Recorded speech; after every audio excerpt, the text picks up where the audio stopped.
Shalom teman-teman, mualafnya beberapa publik figur ternyata memancing Elia Miron ya. Akhirnya Elia Miron juga ini membahas fenomena di mana beberapa publik figur terkenal yang agamanya Kristen memutuskan untuk meninggalkan Yesus. Nah, ini topik yang menarik dan cukup penting untuk kita renungkan bersama-sama. Hai teman-teman, dalam video ini saya mau menanggapi fenomena belakangan ini di mana beberapa publik figur Kristen memutuskan untuk meninggalkan Yesus. Kalau sudah login, kenapa masih sebut Tuhan Yesus di acara Pastor Gilbert kemarin? Haruskah aku menjawab pertanyaan itu? Kadang aku ngerasa pertanyaan ini tidak harus aku jawab ya, karena jika aku menjawab suatu pertanyaan tapi menyakitin orang lain, menurutku lebih baik aku tidak menjawab. Terserah kalian mau ngomong apa kayak gitu kan. Mungkin Ustadz Dery bisa bantuin saya menjawab. Aku rasa ya, waktu itu sempat tabayun ke Dr. Richard Lee, Kohani juga sempat telepon kan. Jadi maksud Dr. Richard itu Nabi Isa, beriman kepada Nabi Isa. Ya. Tapi karena berpuluh tahun manggil Nabi Isa itu Tuhan Yesus. Ya, slip of tongue lah. Aku bingung ya, banyak pertanyaan-pertanyaan seperti ini punya seolah-olah, tapi kan jenis pertanyaannya itu seperti ingin menjatuhkan, jenis pertanyaan itu mengejek gitu kan. Dan aku tidak pernah ingin menjawab pertanyaan ini sebenarnya, karena ketika aku menjawab, ini kan pakai akan menyakitin orang. Asyhadu Allah ilaha illallah wa asyhadu anna Muhammadan Rasulullah. Saya bersaksi tidak ada Tuhan selain Allah. Masya Allah, tabarakallah. Adalah utusan Allah. Masya Allah. Allahu Akbar. Masya Allah. Dengan murtad dari iman Kristen. Sebenarnya kebebasan beragama itu adalah hak setiap individu dan hak setiap manusia. Hanya saja saya percaya bahwa orang-orang yang meninggalkan Yesus ini adalah orang-orang yang tidak mengerti mengapa ia harus menjadi pengikut Yesus. Yang dengan demikian orang-orang yang meninggalkan Yesus ini pasti berpikir bahwa ada yang lebih berharga dari Yesus itu sendiri. Atau bahkan mereka berusaha untuk membenarkan pikiran atau perasaan mereka itu dengan berkata, Yesus sama aja kok dengan iman lain. Yesus sama aja kok dengan agama lain. Jadi nggak masalah saya tinggalkan Yesus, yang penting saya tetap beragama. Lalu dengan demikian mereka bisa memperoleh semua keinginan mereka. Mau harta, mau tahta, mau perempuan, mau laki-laki, dan lain sebagainya. Tetapi teman-teman, orang-orang seperti ini adalah orang-orang yang sungguh patut kita kasihani dan kita doakan sebagai orang Kristen. Mengapa demikian? Karena orang-orang yang meninggalkan Yesus ini adalah orang-orang yang tidak mengerti apa makna, apa tujuan, dan apa arti mengikuti Yesus itu. Sehingga mereka dengan mudah meninggalkan Yesus demi tujuan-tujuan mereka yang lain yang mereka pikir lebih berharga daripada Yesus Kristus itu sendiri. Dan saya tahu dan kita semua pasti tahu orang-orang yang meninggalkan Yesus ini punya tujuan mereka sendiri. Dan satu hal yang pasti adalah tujuannya adalah mau bahagia. Tapi mereka lupa apakah kebahagiaan itu. Kebahagiaan itu bukan status benda. Kebahagiaan itu adalah status batin. Oleh karena itu, apapun agama orang, apapun iman orang di bumi ini, ia pasti tidak akan pernah bahagia. Karena selama ia masih berdosa, dosa-dosanya itu akan membuat ia menderita dan tidak akan ada kebahagiaan yang kekal. Maka tak heran orang kaya sekalipun, orang makmur sekalipun, mereka punya trouble, mereka punya masalah, mereka punya penderitaannya masing-masing. Sehingga meninggalkan Yesus itu tidak menjadi solusi untuk kebahagiaan kamu di dunia ini. Karena semua orang beragama apapun di dunia ini pasti menderita. Tapi mari kita pikir lebih jauh. Setelah kamu mati, kemanakah jiwamu?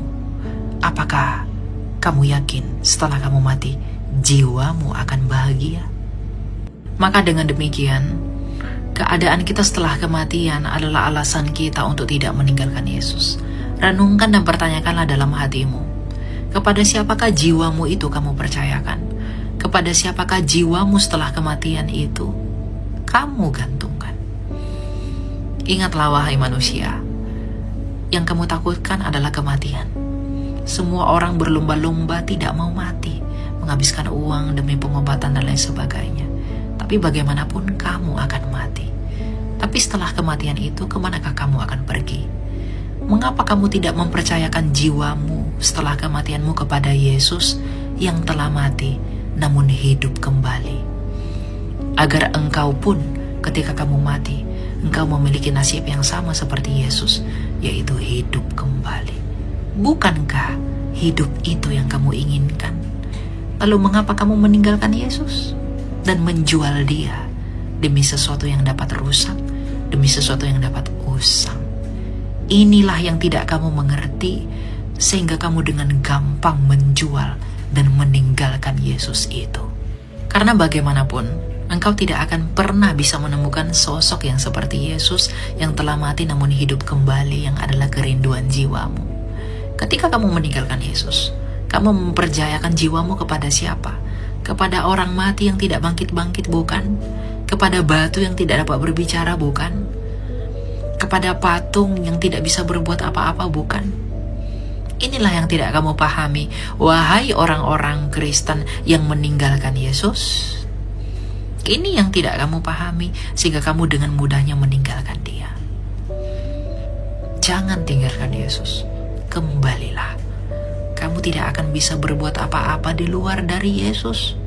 Ingat, tujuan kamu mau bahagia. Kebahagiaan batinmu itulah yang utama. Maka percayakanlah batinmu, percayakanlah jiwamu itu kepada Yesus yang telah menang itu. Dan kabar buruknya, tidak ada yang seperti Yesus di luar dari Yesus.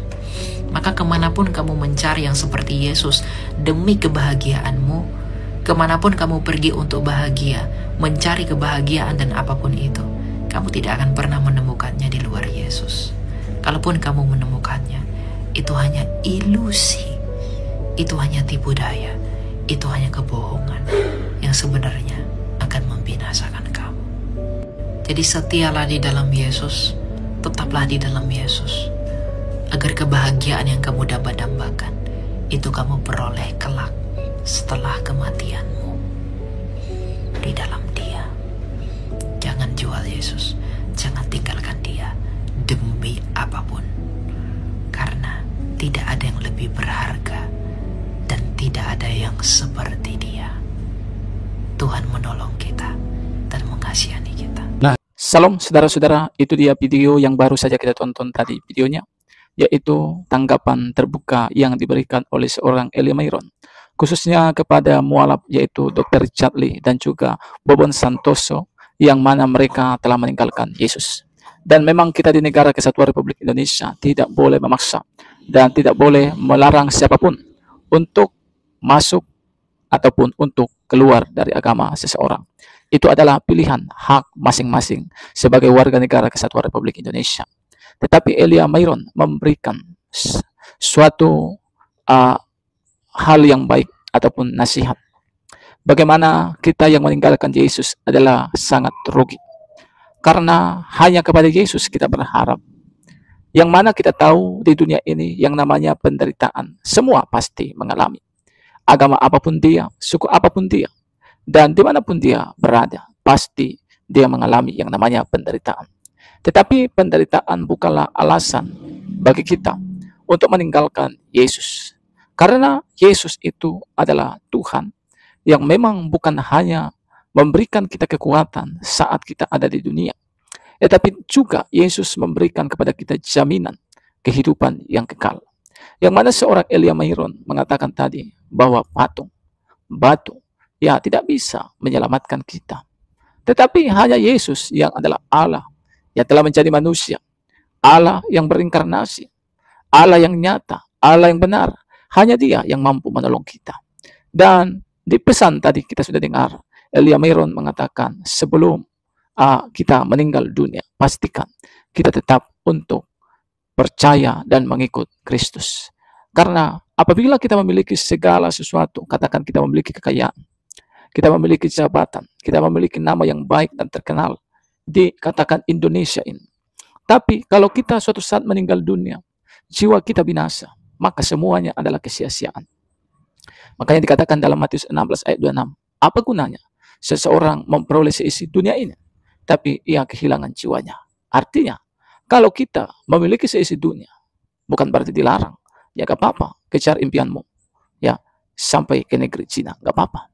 Tetapi kalau keselamatan kita tinggal, keselamatan kita lucut, itu semua sia-sia. Dan jaminan keselamatan hanya Yesus yang memberikannya. Kisah Rasul 4 ayat 12 dikatakan bahwa keselamatan tidak ada di bawah kolong langit, hanya oleh satu nama, yaitu Yesus, kita dapat diselamatkan. Banyak jalan ke Roma seperti pepatah dunia mengatakan, tetapi jalan ke surga hanya satu, yaitu Yesus Kristus. Nah, teman-teman, kiranya video yang saya bagikan ini boleh memberikan pelajaran penting sekaligus menjadi nasihat yang baik, khususnya bagi saudara-saudara kita yang sebagai orang Kristen menjadi pengikut Yesus, tapi sudah keluar dari hal pengikutannya kepada Kristus. Artinya, orang itu bukanlah orang yang harus kita benci, tapi mereka adalah orang yang perlu kita kasihani, karena mereka adalah seperti domba yang terhilang. Tuhan memberkati. Shalom.